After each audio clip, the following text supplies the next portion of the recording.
Welcome back everyone. Welcome to civil services study. Practice set number 564 पर आ जाइए UPPCS के लिए। और प्रैक्टिस करने वाले हैं इस टेस्ट में हम एंशिएंट हिस्ट्री के प्रश्नों पर। तो चलिए स्टार्ट करते हैं। तो क्वेश्चन नंबर 1 है, समाधि मरण निम्नलिखित में से किस दर्शन से संबंधित है बताइए। बौद्ध, जैन, योग या लोकायत। समाधि मरण जैन धर्म से संबंधित है।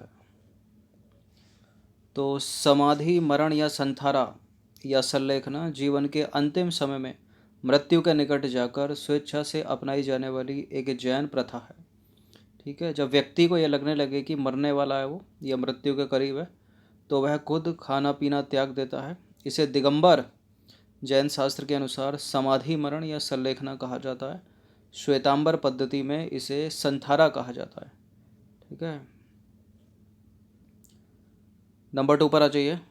निम्नलिखित में से किसने प्रतिपादित किया था कि भाग्य ही सब कुछ निर्धारित करता है व कि मनुष्य असमर्थ होता है। भाग्य ही सब कुछ निर्धारित करता है, मनुष्य असमर्थ है, ऐसा कहते थे आजीवक। तो आजीवकों ने प्रतिपादित किया कि भाग्य ही सब कुछ निर्धारित करता है, मनुष्य असमर्थ है। ठीक है, मखली गोशाल प्रारंभ में महावीर स्वामी के शिष्य थे, किंतु बाद में मतभेद होने के चलते उन्होंने महावीर की शिष्यता त्याग कर आजीवक नामक स्वतंत्र संप्रदाय की स्थापना की। इनका मत नियतिवाद कहा जाता है। ठीक है, कि नियति ही सब कुछ है, नियति ही करती है, नियति ही सिखाती है, नियति ही करवाती है। मतलब जो भाग्य में लिखा है वो होगा, सब कुछ भाग्य निर्धारित करेगा, मनुष्य का कर्म वर्म कुछ नहीं होता। चलिए तीसरा प्रश्न है, महान घटना महामस्तकाभिषेक निम्नलिखित में से किससे संबंधित है। महामस्तकाभिषेक संबंधित है बाहुबली से। महावीर लाकर इसको गलत मत कर दीजिएगा, गौतम बुद्ध भी नहीं है। तो देखिए श्रवण बेलगोला है एक, कहाँ पर है, कर्नाटक राज्य में स्थित है। यहाँ पर जो है गंग शासक रचमल्ल चतुर्थ के शासनकाल में चामुंडराय नामक मंत्री ने लगभग 981 ईस्वी में बाहुबली गोमतेश्वर की विशालकाय जैन मूर्ति का निर्माण कराया। बाहुबली प्रथम, ठीक है, बाहुबली जो थे वो प्रथम जैन तीर्थकर ऋषभ देव के पुत्र माने जाते हैं। महामस्तकाभिषेक 12 वर्ष के अंतराल पर आयोजित किया जाता है। ठीक है, पहले तीर्थकर ऋषभदेव, 24 में महावीर स्वामी, 23 में पार्श्वनाथ। पार्श्वनाथ का संबंध किससे, उत्तर प्रदेश के वाराणसी से, इसलिए इम्पोर्टेंट हो जाता है। और 22वें ये पूछे जाते हैं। ठीक है, अरिष्टनेमी। अधिकतर पहला 24वां और 23वां इम्पोर्टेंट है। नंबर 4 पर आ जाइए। निम्नलिखित कथनों पर विचार करना है, 2 स्टेटमेंट है यहाँ पर, बताने कि इनमें से कौन सा करेक्ट होगा। दक्षिण भारत के इक्ष्वाकु शासक बौद्ध मत के विरोधात्मक थे। पूर्वी भारत के पाल शासक बौद्ध मत के समर्थक थे। देखिए दक्षिण भारत के इक्ष्वाकु शासक जो थे बौद्ध मत के विरोधात्मक नहीं थे, गलत है।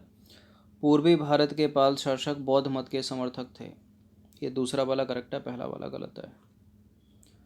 तो इसका आंसर हो जाएगा केवल 2, ऑप्शन नंबर बी। तो दक्षिण भारत में तृतीय और चतुर्थ शताब्दी ईस्वी के दौरान आंध्र प्रदेश में इक्ष्वाकु वंश का शासन था। इस वंश के यहाँ कुल 7 शासक हुए, जिनकी लगभग सभी रानियाँ बौद्ध मतावलंबी थी। ठीक है, इक्ष्वाकुओं ने वैदिक धर्म का पालन किया, लेकिन उन्होंने इसके साथ ही बौद्ध धर्म का भी समर्थन किया, विरोधी नहीं थे उसके। तो गलत है पहला वाला स्टेटमेंट, दूसरा वाला करेक्ट है। क्वेश्चन नंबर 5 पर आ जाइए। बराबर की गुफाओं का उपयोग किसने आश्रय गृह के रूप में किया था। किसने आश्रय गृह के रूप में किया था। बराबर की गुफाओं का संबंध बताइए। आजीवक, थारू, जैन या तांत्रिक। तांत्रिक नहीं है, कौन है फिर, आजीविकों ने। तो देखिए मौर्य युग में पर्वत गुफाओं को काटकर निवास स्थान बनाने की कला का पूर्ण विकास हुआ। अशोक तथा उसके पुत्र दशरथ के समय में बराबर तथा नागार्जुनी पहाड़ियों को काटकर आजीविकों के लिए आवास बनाए गए थे। ये वही आजीवक थे जो भाग्यवाद में विश्वास करते थे और मनुष्य को बोलते थे कि असमर्थ है। नंबर 6 पर आ जाइए। वासुदेव कृष्ण की पूजा सर्वप्रथम किसने प्रारंभ की? वासुदेव कृष्ण की पूजा सबसे पहले प्रारंभ की थी भागवतों ने। तो वैदिक धर्म का प्रारंभिक रूप भागवत धर्म के अंतर्गत देवकी पुत्र भगवान वासुदेव कृष्ण के पूजन में दर्शित होता है, जो संभवतः 6ठी शताब्दी ईस्वी पूर्व, ठीक है, 6ठी शताब्दी ईसा पूर्व के पहले स्थापित हो चुका था। वासुदेव कृष्ण का प्रारंभिक नाम था। भागवत संप्रदाय में भक्ति के रूपों की संख्या कितनी है? कितनी है? 9 है। तो भागवत संप्रदाय में मोक्ष प्राप्ति के लिए नवधा भक्ति, ठीक है, नवधा भक्ति को मान्यता दी गई है, यानी 9। निम्नलिखित में से किस ग्रंथ में सबसे पहले देवकी के पुत्र कृष्ण का वर्णन किया गया है? किसमें किया गया है? महाभारत में या उससे पहले, या पाणिनि की अष्टाध्यायी में, या भागवत पुराण में? छांदोग्य उपनिषद में सबसे पहले। तो छांदोग्य उपनिषद में देवकी के पुत्र कृष्ण को, ठीक है, कृष्ण को जो है वो देवकी का पुत्र कहा गया है, या देवकी का पुत्र कृष्ण को बताया गया है। उन्हें घोर अंगिरस का शिष्य बताया गया है। नंबर 9 पर आ जाइए। रामायण के किस कांड में राम और हनुमान की पहली भेंट का वर्णन है? ये इस तरह के प्रश्न भी पूछे जा सकते हैं, ठीक है, पूछा भी गया है ये प्रश्न। रामायण के किस कांड में राम और हनुमान की पहली भेंट का वर्णन है? किष्किंधा कांड में, ठीक है, ऑप्शन नंबर 1। बाली का वध भी इसी में ही है, ठीक है। तो देखिए, रामायण के रचयिता कौन थे? वाल्मीकि थे। महाभारत के वेदव्यास, ये सब याद होना चाहिए। संस्कृत भाषा में रचित इस आदि काव्य में कुल 7 कांड है। कितने? 7 कांड या अध्याय हैं। इसका जो चौथा कांड है वो किष्किंधा कांड है, जिसमें भगवान राम और हनुमान की भेंट है, और इसमें बाली का वध है और सुग्रीव के वानर शासक के रूप में, ठीक है, वर्णन है। क्वेश्चन नंबर 10 पर आ जाइए। निम्नलिखित में से कौन सी गीता की मुख्य शिक्षा है? गीता की मुख्य शिक्षा है निष्काम कर्मयोग, ठीक है, निष्काम कर्मयोग। मतलब देखिए, गीता का कर्मयोग जो है निष्काम कर्मयोग है। निष्काम कर्मयोग का अर्थ होता है कि हम कर्म को सदैव साध्य के रूप में देखें, उसे कभी भी साधन के रूप में ना ग्रहण करें। 11वां प्रश्न है, नासिक में कुंभ का मेला निम्नलिखित में से किस नदी के तट पर लगता है? 12 वर्षों के बाद उस नदी का नाम है गोदावरी नदी, डी। तो नासिक में प्रत्येक 12 वर्ष के अंतराल में कुंभ मेला गोदावरी नदी के तट पर लगता है। नासिक के अतिरिक्त यह कुंभ का मेला हरिद्वार में गंगा नदी के तट पर लगता है, और प्रयागराज में गंगा, यमुना और विलुप्त सरस्वती के संगम पर लगता है, और उज्जैन में यह है शिप्रा नदी के तट पर लगता है, ठीक है, अलग अलग याद रखिएगा। क्वेश्चन नंबर 12 पर आ जाइए। पुरी में रथ यात्रा निम्नलिखित में से किसके सम्मान में निकाली जाती है?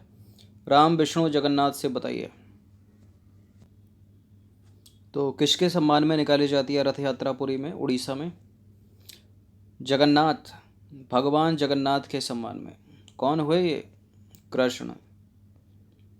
तो देखिए, हर साल आषाढ़ माह के शुक्ल पक्ष में उड़ीसा के पुरी में भगवान जगन्नाथ यानी कृष्ण, बलराम और सुभद्रा के सम्मान में रथ यात्रा निकाली जाती है। क्वेश्चन नंबर 13 पर आ जाइए। 13वां प्रश्न है, चंड प्रघोत किस प्राचीन गणराज्य के राजा थे? चंड प्रघोत राजा था अवंती का, और अवंती की राजधानी थी उज्जैन। तो चंड प्रघोत जो है अवंती का शासक था। बुद्ध काल में अवंती की राजधानी उज्जैन थी।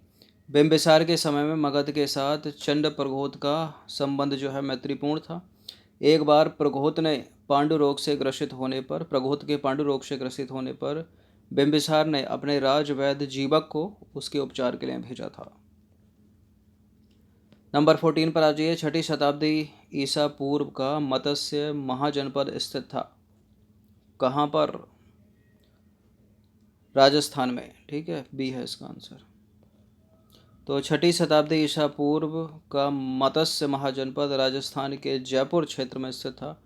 इसकी राजधानी थी विराटनगर। क्वेश्चन नंबर 15 पर आज अंतिम प्रश्न है, निम्नलिखित में से कौन सा महाजनपद गोदावरी नदी के तट पर स्थित था? गोदावरी नदी के तट पर स्थित न अवंती था, न वत्स था, न कंबोज था, अशक था। ठीक है, अशक। तो देखिए, बौद्ध ग्रंथ अंगुत्तर निकाय तथा जैन ग्रंथ भगवती सूत्र में 6ठी शताब्दी ईसा पूर्व में वर्णित 16 महाजनपदों में अश्यक या अश्मक नर्मदा और गोदावरी नदियों के मध्य स्थित था। इसकी राजधानी थी पैठन अथवा पोतन। ठीक है, दो तीन तरह से पूछा जा सकता है ये प्रश्न। ठीक है, अशक या अश्मक कहाँ था? नर्मदा गोदावरी नदियों के मध्य। इसकी राजधानी क्या थी? पैठन या पोतन। तो 15 प्रश्न थे ये एंशियंट हिस्ट्री के, इनकी प्रैक्टिस एक बार कर लीजिएगा। धन्यवाद।